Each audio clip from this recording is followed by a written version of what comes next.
Hello again and welcome to another Warhammer 40k Imperial Guard tactics video. So today's video we're going to be talking about fighting groups.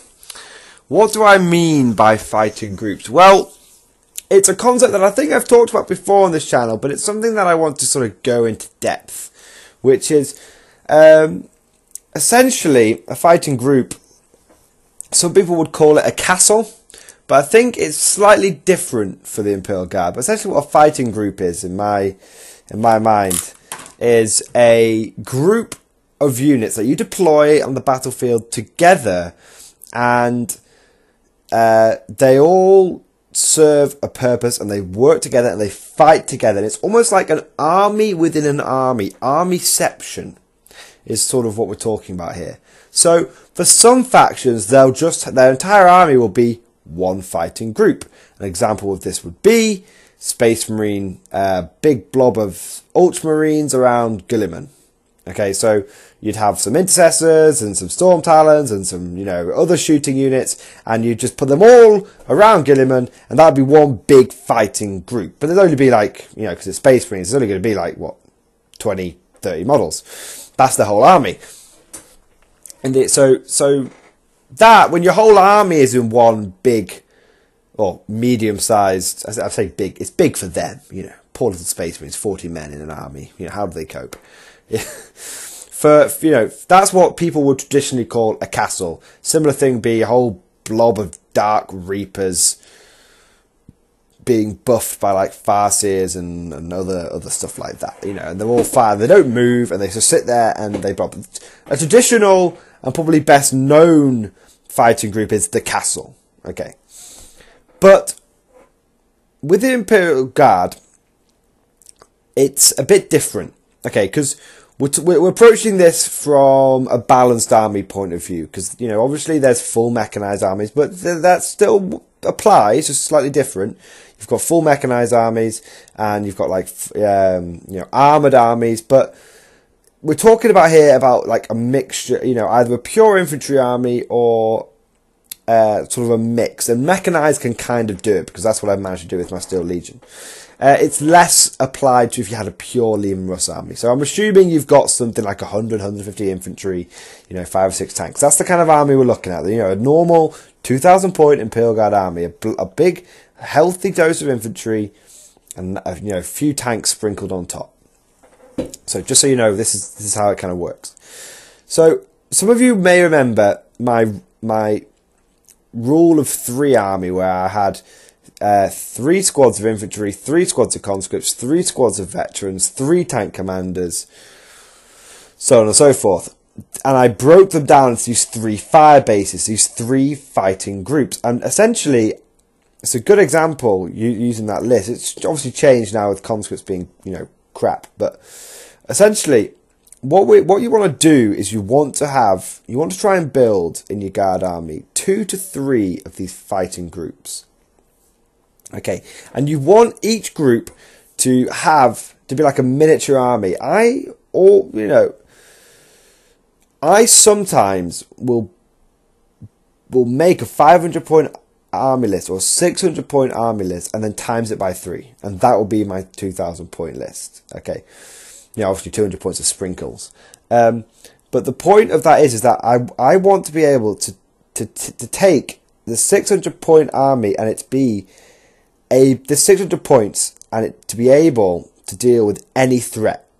Okay, now I'm not saying I want 600 points to be able to take on 2,000 points. I'm not being stupid. I'm saying that this 600 points, this blob, this miniature army within an army, this 600 points, this fighting group should have all the tools it needs to handle any tactical situation it may come across. So let's run through a few. This fighting group needs to be able to do significant long-range damage to the enemy. So what we need is some serious firepower. So it has a Leman Russ in it. Okay, that's a good, solid amount of firepower. We've got battle cannons, we've got heavy bolters, maybe las cannons. Good, solid fire support unit. So that is the long-range fire support that army can do. It also needs to be able to hold ground, defend ground, be able to have enough bodies to secure a location. Whether they have to start on that ground and castle it, or if they have to advance and take some ground and then defend it, they need to have enough bodies to do that. So let's take 3 or 4 infantry squads. Okay? So that gives me plenty of bodies, plenty of obsec, plenty of firepower. Now they also need to be able to be resistant to assault. You know, we need to be able, if the enemy comes charging at us, we need to have ways of being able to defend ourselves against that assault unit. So again, the infantry squads fulfill that role. So they're fulfilling 2 roles. But if you wanted to be a bit more specialist, maybe you've only taken 2 or 3 infantry squads rather than 4. You could use some points to, you know, maybe buy you some Crusaders. This is more hypothetical, or Bulgrins. There's a lot of people out there, and me included, although I haven't got mine painted up, I have used them. 3 Bulgrins, they can take a significant chunk to remove. And 3 Bulgrins will often be all the breathing room you need. You know, just throw the fucking Bulgrins at them. So that you can reorganize and start lock and loading and firing again. So you might have, you know, this Lehman Russ, these 3 infantry squads, this unit of 3 Bulgrins. So you've got the ability to hurt your enemy. You know, you've got your Lehman Russ, you know, maybe Lehman Russ tank commander. You've got the ability to hold ground. So, and withstand assaults. So you've got your infantry squads and the ability to, you know, fight in combat, be that having the numbers to soak up an assault to be able to pull back, or to physically fight in combat. You've got things like Crusaders and Bulgrins. Special mention should be said to veteran squads on foot. I'm a big fan of foot veterans. I'm glad I've seen other people start using them as well. Foot veterans with plasma guns and a las cannon, they're kind of halfway in between this ability to hold ground and do damage to your opponent. But generally speaking, because obviously there's 10 of them, so they've got bodies, but generally speaking, foot veterans are fit into the category of long-range damage. You know, they're good. Foot veterans are very good at damaging your opponent. And finally, you want something, and we've kind of already mentioned this, we want something that can go and take the fight to the enemy.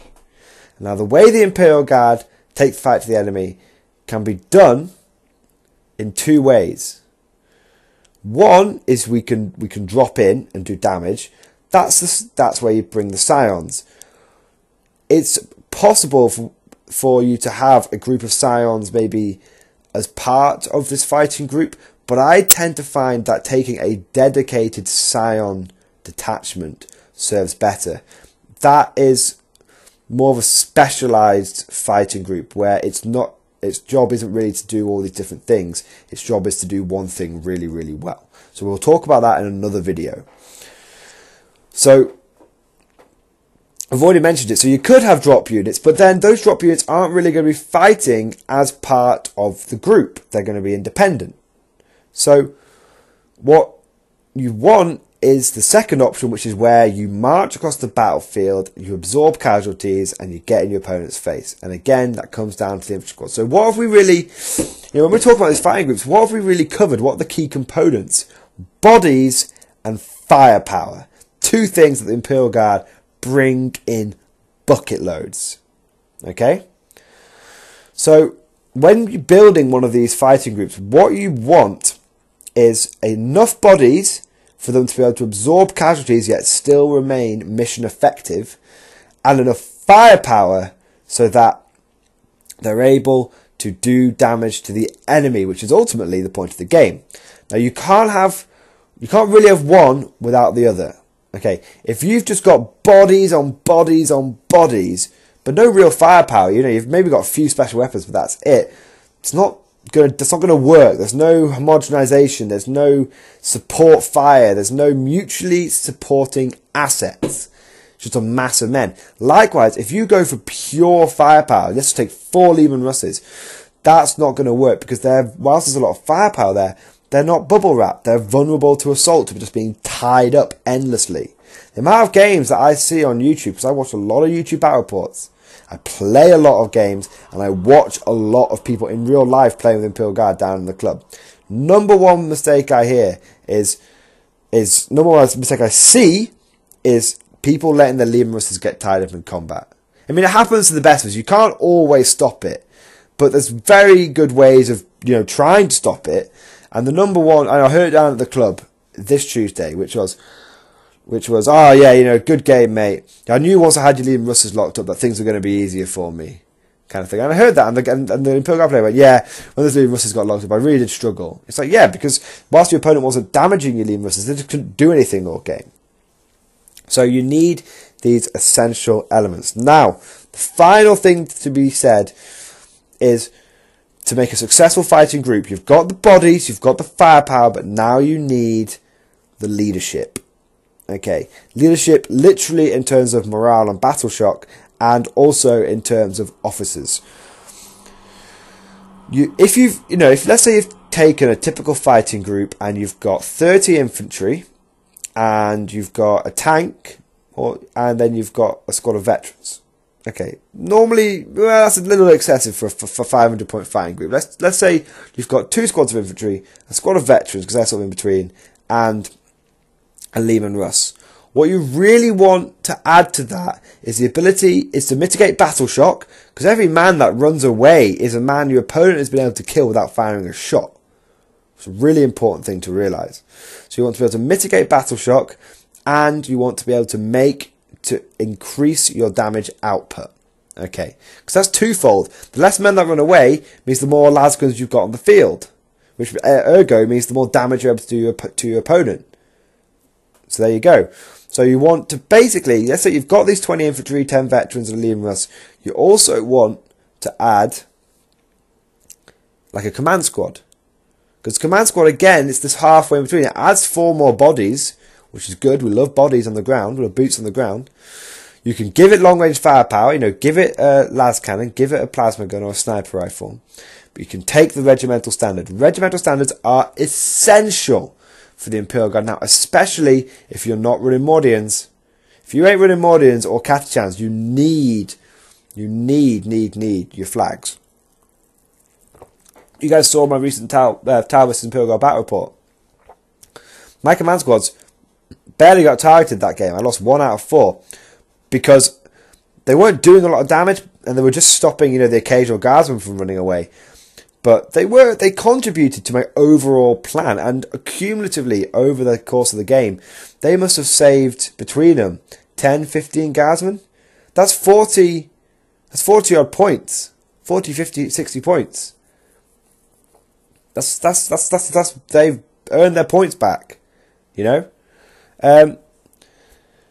So you want your regimental standard, but you also want your officers. Now, typically, if you've got 4 or 5 units there, your instinct might be and I went through this phase, for every squad I need an order. So therefore, if I have 4 squads, I need 2 company commanders. This isn't necessarily true anymore, because you're going to lose squads. So I tend to find that I take 1 officer for every 3 proper squads. So I'd probably take 1 company commander in that fighting group. And then you probably want some psychic support. You know, a little bit of psychic support. Or, again, it's part of this leadership thing. So you want psychic powers and orders to get the maximum amount of buff. So maybe you want an Ashpath. Maybe you want to ignore cover. Maybe you want a Primaris. You know, so once you take all these elements and add them all together, what do you have? You've got this sort of 500, 600 point fighting group. It's got about 40 bodies in it. Maybe, you know, if you've got enough points, get another infantry squad in there. You've got 40 to 50 bodies. You've got long range fire support, and it's durable. So you've got bodies for objective securing, durability by having, you know, Leman Russes are tough and lots of, you know, infantry. And you have the ability to absorb assaults, go on the offensive and absorb casualties, and do significant damage to your opponent from long range. And all of that is in this neat little package. You've got all that. So you can see I've described how you build a fighting group. Now I'm going to discuss how you use the fighting group. Okay. So we've already talked, I should say how we deploy the fighting group. Okay, you want to take 3 of these little, these mini castles, these fighting groups, these blobs, 3 of these blobs, and you don't even really need to look. I know this might sound counterintuitive and not particularly tactical, but you don't really need to look at where your opponent is deploying too much. What you want to do is you want to deploy literally 1 on the left, 1 on the centre, and 1 on the right. Okay, it's important that you make sure that at any one point, one fighting group is able to get support from another fighting group. So the left needs to be able to support the centre needs to be able to support the left, the right needs to be able to support the centre needs to be able to support the right. And even with long-range firepower, the left and the right can support each other, but generally speaking, not so much. So you want to deploy like this because it will give you full deployment zone control, which in essence will give you full map control. I've seen this tactic of refuse flank, and I get why you do it. You crush one part of the enemy force. That's not how guard work. With guard, we've got the range that our force concentration isn't so much of a problem because we've got long range. You know, minimum range realistically in our army is 24 inches. For some armies like Necrons, that's their maximum range. So my point is you have these 3 castles, they mutually support each other, and if you lose one castle, it doesn't matter. If you lose one fighting group, it doesn't matter. You've got 2 more left. And often your opponent will focus so much on removing one of these castles that they feel like we've killed an army's worth of shit there. We've killed an army's worth of stuff. And yeah, if you were playing Space Marines, you have killed an army's worth of stuff. But this is the guard, son. We got that 2 more times. Okay, so this is what I'm saying. You deploy these fighting groups, overlapping fields of fire. I know there's a Acadian thing, but I'm talking realistic. Overlapping fields of fire, supporting fire, and you're able to then, if you're on the defensive, you're able to support each other, and if you're on the attack, you're able to push forward on a huge front. And again, you look at that Tau battle report. I'm referring back to recent examples. You look at my Tau battle report, the recent one. I pushed forward on 3 fronts. My opponent stalled me on one, was destroyed on another, and the middle one sort of merged onto the right flank. The middle one supported where I was struggling. So the point of this is that with having such a huge front, you can trick your opponent into spreading his forces out. If your opponent spreads his forces out, that means you're able to break through his extended lines. I use that tactic probably every battle, and it's amazing how many times people fall for it.